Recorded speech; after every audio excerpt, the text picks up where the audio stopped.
सैयद वारिस शाह रहमतुल्लाह अलैह सरकार लिखते ने कि जेड़ियां लैन उडारियां नाल बाजां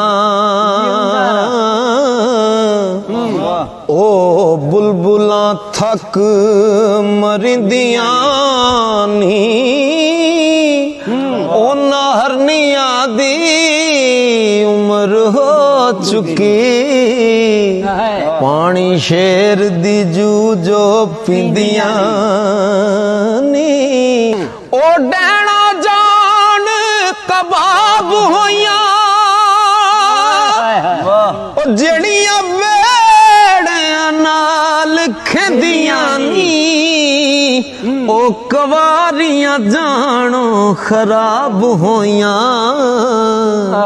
जेड़ियां गबरूआं नाल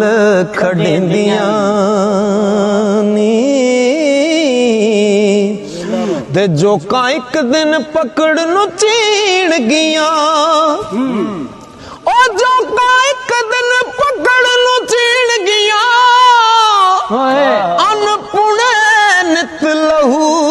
जो पींदियां नी दिल माल दइए लख कंजरियां नू कदे दिलों महबूब ना थिंदियां नी आप पुज बेअकल है मकावे ते गल्ला सच्चियां नहीं समझदियां नी जिनसा अपने अपने जोर दसन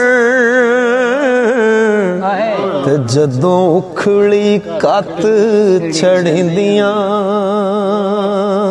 नी कोल फकर दा हुक्म है सच बोले गल्ला झूठियां जीब तरकी दियां नी वारिस शाह जो लिखियां तोड़ दियां